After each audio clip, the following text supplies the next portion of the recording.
यहाँ पर ज़्यादातर लोग जो है खेतीबाड़ी करते हैं, यहाँ पर मुलाजिम भी है, लोग सरकारी मतलब वो काम करते हैं। जब आए तो हम लोग को मार मार के हम लोग को खत्म कर।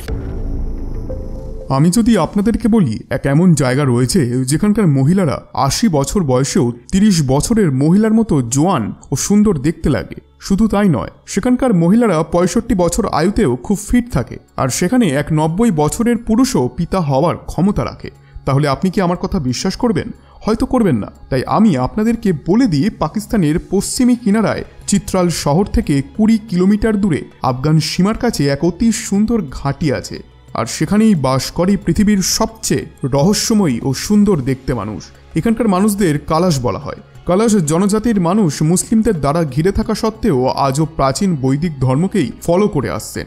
আশেপাশে কেবলমাত্র মুসলিম আবাদি হওয়ার কারণে সেখানকার মুসলিমেরা কালাশ সম্প্রদায়ের মানুষদের হিন্দুকুশের অন্তিম কাফির ও বৈদিক কাফিরও বলে থাকে। ১০০ বছর পূর্বে এই সম্প্রদায়ের জনসংখ্যা ১ লক্ষেরও বেশি ছিল, কিন্তু দুঃখের কথা হলো আজকের সময় তাদের জনসংখ্যা দিনের পর দিন কমেই যাচ্ছে এবং কমতে কমতে তা মাত্র ৪,০০০ হয়ে দাঁড়িয়েছে। এর পেছনে কারণ কি? কোনো কি ষড়যন্ত্র রয়েছে এর পেছনে? আর কালাশ সম্প্রদায়ের কম বয়সী মেয়েরা মজার ছলে এমন কি সত্যি কথা বলে ফেলল? এই সব কিছুই আমরা জানবো আজকের এই ভিডিওতে। আজকের এই ভিডিওটি সম্পূর্ণ দেখলে আপনি কালাশ ট্রাইবসের এমন কিছু রহস্যজনক তথ্য জানতে পারবেন যা জেনে পা থেকে আপনার মাটি সরে যাবে। ভিডিওটিকে শুরু করার আগে আপনাদের কাছে একটি ছোট্ট অনুরোধ করব, ভিডিওটিকে লাইক করে চ্যানেলটিকে অবশ্যই সাবস্ক্রাইব করে দিন এবং কমেন্টে অবশ্যই লিখুন হর হর মহাদেব। কালাশ প্রজাতির লোক পাকিস্তানের চিত্রাল জেলায় থাকেন, যে অঞ্চল পাকিস্তান ও আফগানিস্তানের বর্ডারের নিকটে স্থিত। এনাদের সংস্কৃতি তাদের আশেপাশে থাকা মানুষদের থেকে অনেকটাই আলাদা এবং অনেক প্রাচীন বলা হয়।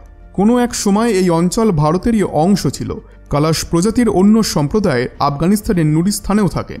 নুরিস্তানে থাকা এই মানুষ প্রথমে পাকিস্তানের কালাশ ঘাটিতে থাকা মানুষদের মতোই বৈদিক ধর্মকে ফলো করতেন, কিন্তু পরবর্তীকালে তাদেরকে জোর করে ইসলাম ধর্ম গ্রহণ করানো হয়।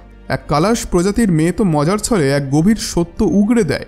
সে বলে যে প্রথমে তো আমাদের সংখ্যা অনেক বেশি ছিল, আমরা তো ৩,০০০ বছর ধরে শান্তিপূর্ণভাবে বাস করতাম, কিন্তু তারপরে মুসলিমেরা এসে মারধর করে আমাদেরকে শেষ করে দেয়। হ্যাঁ বন্ধুরা, এটি সত্য, ইতিহাসও তাই বলে। जब आए तो हम लोग को मार मार के हम लोग को खत्म कर।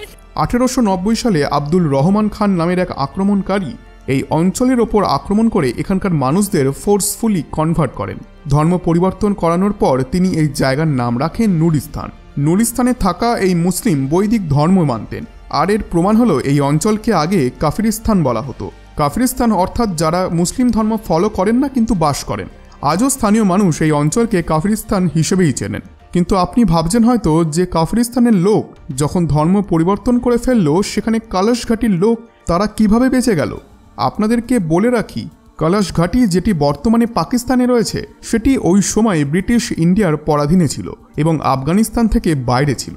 এই কারণে ইসলাম আক্রমণকারী আব্দুল রহমান খান কালাশ ঘাটিতে বাস করা স্থানীয়দের মুসলিম বানাতে পারেননি। আর আপনারা এই কথাটি খুব ভালোভাবে জানেন যে আজ থেকে হাজার হাজার বছর আগে এই বিশ্ব কেবল সনাতন ধর্মকে ফলো করত, কিন্তু সময় যত বইতে লাগলো নতুন নতুন বিচারধারা প্রচার পেতে শুরু করে ও ভিন্ন ভিন্ন সম্প্রদায়ের উদয় হয়। কোনো এক সময় পূর্ব আফগানিস্তান থেকে কাশ্মীর পর্যন্ত ছড়িয়ে পড়েছিল সেই বৈদিক সংস্কৃতি। তখনকার সময়ে মানুষ কেবলমাত্রই এই সংস্কৃতিকেই অনুসরণ করতেন, কিন্তু আজ দেখুন তার কোনো নিশানাই নেই। সেখানে যতজন হিন্দু ছিলেন তাদের মধ্যে বেশিরভাগ জনকেই বলপূর্বক ধর্ম পরিবর্তন করানো হয়। কিন্তু কালাশ ঘাটিতে থাকা মানুষ আজও শুদ্ধ রয়েছে। শুদ্ধ এই কারণেই রয়েছেন কারণ হিন্দু কুশের ঘাটিতে পৌঁছানো খুবই দুর্গম ছিল। দুর্গম না হলে হয়তো তাদেরও আজ কোনো নিশানাই থাকতো না। এটি কারণ যে আজকের সময়েও সেখানে বৈদিক ধর্ম বেঁচে রয়েছে, কিন্তু এই পবিত্র ভূমি পুরোপুরিভাবে আজও সেফ নেই। কালাশ সম্প্রদায়ের মানুষ প্রাচীন হিন্দু ধর্মের রূপের পালন করেন। তারা বিভিন্ন দেবী দেবতা ও আত্মার পুজো করেন। বহু সংখ্যক মুসলিম প্রতিবেশীতে ঘেরা এই ক্ষেত্র একমাত্র বৈদিক ধর্মের পালন করে। এই কারণেই তারা তাদের সঙ্গে পারম্পরিক অস্ত্রশস্ত্র ছাড়াও নিজের সুরক্ষার জন্য অত্যাধুনিক হাতিয়ারও রাখে। এখন একটি প্রশ্ন আপনার মনে উঠতেই পারে যে এই সম্প্রদায়ের মানুষ বাইরের জগতের থেকে কেন সংযুক্ত নয়? তাহলে আপনাদেরকে বলে দিই, কালাশ ঘাটিটি হিন্দু কুশের বিশাল পর্বতশৃঙ্গ দ্বারা সংরক্ষিত। এই কারণে তারা এত লম্বা সময় পর্যন্ত বাইরের জগতের থেকে বিচ্ছিন্ন রয়েছে। ঐতিহাসিক রূপে কলশ প্রজাতি 24,000 বছরেরও অধিক সময় পর্যন্ত এই ঘাঁটিতে আধিপত্য বিস্তার করেছিল। যদিও মারাত্মক উৎপীড়ন ও শোষণ সহ্য করার পরেও তাদের মুখে হাসি দেখা যায়। উৎসবের সময় আপনি যদি কখনো এখানে আসেন তাহলে দেখতে পাবেন যে কলশ মহিলা ও পুরুষেরা একসঙ্গে নৃত্য করছেন ও গান গাইছেন। তাদের উৎসবের সময় সেখানকার মেয়েরা যে কোনো ছেলের কাছে গিয়ে তার মনের কথা বলতে পারে, এতে কোনো বাধা নেই। তাদের বিয়ের রেওয়াজও এক অনন্য রীতিতে হয়। বলতে পারেন তাদের বিয়েতে কোনো অদ্ভুত বাধা নেই। তারা তাদের সম্পর্ক ও বিবাহ নিয়ে খোলামেলা থাকতেই পছন্দ করে। এই সম্প্রদায়ের মধ্যে চৌমাস উৎসবের সময় যদি কোনো মেয়ের সেখানে কোনো ছেলেকে পছন্দ হয় তাহলে সে তার সঙ্গে চলে যায়। মেয়েটি ছেলেটির ঘরে যতদিন খুশি থাকতে পারে, তারপরেই ঘরে ফিরে আসে। তখন মনে করা হয় যে বিয়েতে মেয়েটির মত রয়েছে। এরপর ছেলেটি ও মেয়েটির বিয়ে দেওয়া হয়। কলশ প্রজাতির মেয়েরা জানিয়েছে শুধু তাদের সম্প্রদায়ের মধ্যেই এমনটা হয়ে থাকে। ফেস্টিভ্যালের সময় কাউকে পছন্দ করে তারা সেই ছেলের সাথে চলে যায়। কলশ সম্প্রদায়ের লোক মাটি ও কাঠের তৈরি ঘরে থাকে। এই সম্প্রদায় দেবী ও দেবতার পুজো করে আর বলি দেওয়ার প্রথাও রয়েছে এই সম্প্রদায়ের মধ্যে। তবে কলশ সম্প্রদায়ে কোনো মানুষ মারা গেলে তারা শোক পালন করে না, বরং মৃত্যু হলে সেখানে উৎসব মানানো হয়। তারা নাচ গান করে ও হৈ উল্লাস করে। এই সম্প্রদায়ের মানুষদের কথায় ভগবানের ইচ্ছায় যদি কেউ পৃথিবীতে আসে তাহলে তিনি তো তার ইচ্ছাতেই চলে যাচ্ছেন, এতে দুঃখের কোনো কারণ নেই।